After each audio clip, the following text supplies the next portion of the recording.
It's time for another one. DJ Khaled, remember him? Remember DJ Khaled? Yeah.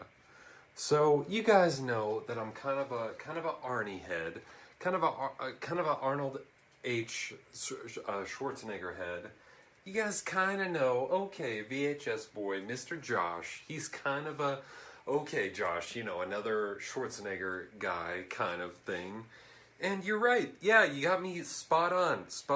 Johnny on the spot, man.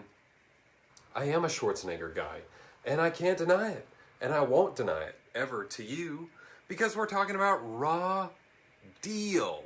Raw Deal. The system gave him a raw deal.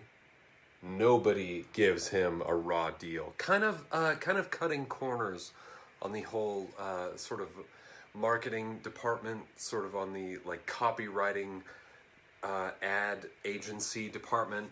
The system gave him a raw deal. Nobody gives him a raw deal. Always good to use the title of the motion picture twice in the sort of log line itself. And what's silly about this is that doesn't even sense. That doesn't even sense. That doesn't even make sense.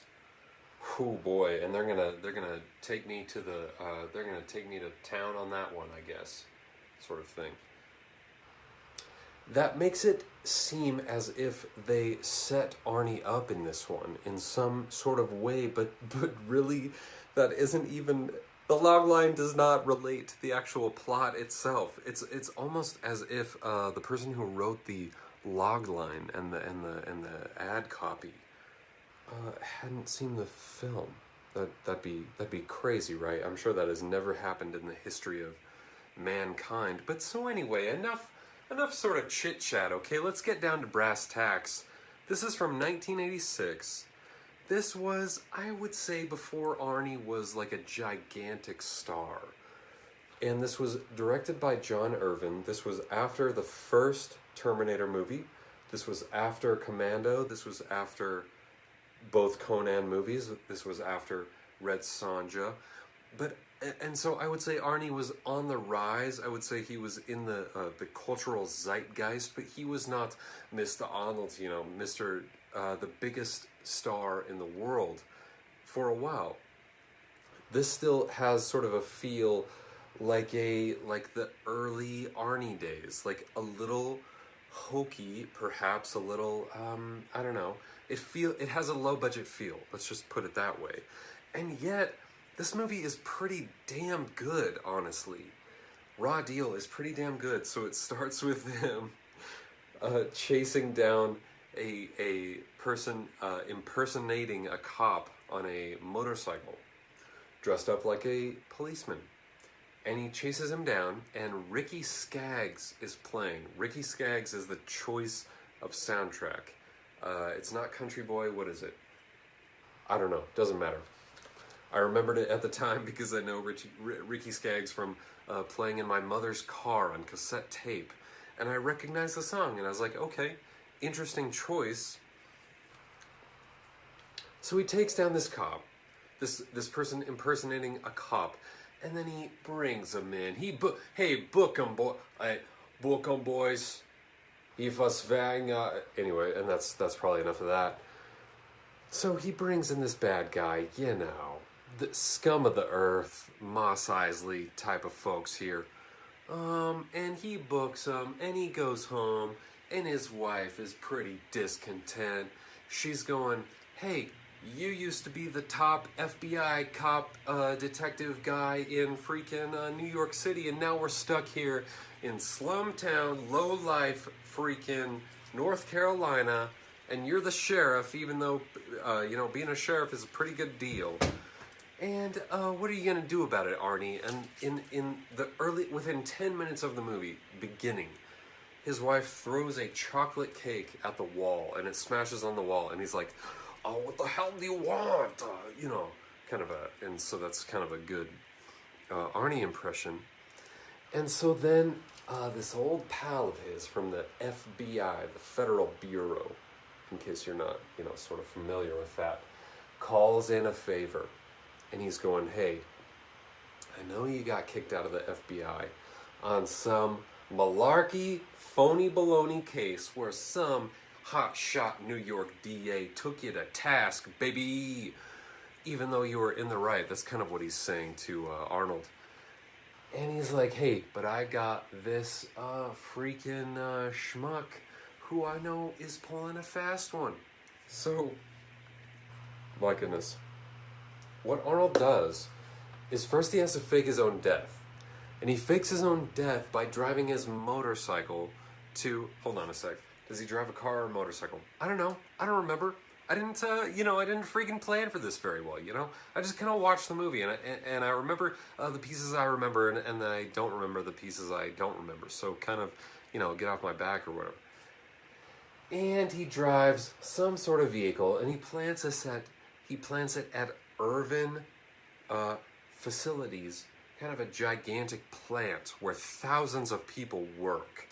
And he parks the car, and he lets out some gas, and then he lights a match, and he blows up his car, and he blows up this entire place. And that's his way of faking his own death. And by the way, the wife they introduced in the beginning of this movie never returns. He never has to go back to her. That plot line is done. In their mind, that wife is done for and dead, and Arnie is on his own, and so he has to sort of infiltrate this, freaking Godfather-esque group of slum line criminals. I don't know what a slum line is, but I'm kind of, you know what I'm saying. Some sort of dark fellows who are like, hey, you got some drugs, you got some freaking guns, you got some freaking peeps on the black market when it's not Easter time. Yeah, we got that because we're some of the slumline fellas. So he gets his way into there, and there's one guy who's like, I don't fucking trust this guy. There's always that guy. There's always Cousin Nicky, or whatever the hell his name is. He's always like, okay, the boss is basically always like, hey, seems pretty good. He seems pretty good. I trust this guy. I want to give him a sort of carte blanche over everything. And then there's always Cousin Nicky who's like, I don't fucking trust him, boss, kind of thing. And Cousin Nicky is right in this case, because Arnie becomes, Joseph Brenner. Arnie becomes false identity Mr. Man, who infiltrates the big fucking, New York boss guys to take them down. So anyway, this movie has a pretty good plot, though, I would say. It has a good plot for a low-budget film. Not even for a low-budget film. It's good in general. That's the thing. It surprised me. It freaking surprised me. I thought, okay, I'm gonna watch a piece of kind of fun, sort of Chuck Norris level trash, and then it ends up being pretty freaking good. It's got a great finish. It's got a great arc, and Arnie has to go to this sort of, I don't even know what it is, like a quarry where they're processing rocks and sand. I don't know. For some reason, the boss has some big setup there. He shoots the shit out of those guys. He gets picked up by a dang, bobcat or some sort of tractor thing. I don't know. But he gets out of it, and he shoots everybody. He shoots everybody all up. And then the biggest bad guys, the highest tier bad guys are still not dead, so he has to go chase them down. And he gets there in about 5 seconds. And he gets there super fast, and he kills all them too. But it's great. It's great. It's got great dialogue. It's got a great arc, except for the fact that it left that, the wife character out. And so I'm just sort of noticing that this was produced by, oh my god, this was produced by my old arch nemesis, Dino De Laurentiis. Okay, Dino. See, you thought you could pull a fast one on me, huh? Well, okay, actually I don't like this movie, you piece of shit. Dino De Mr. Fucking trash cigar smoke boy. Why don't you go fuck yourself, Dino? Because I don't like your motion picture film.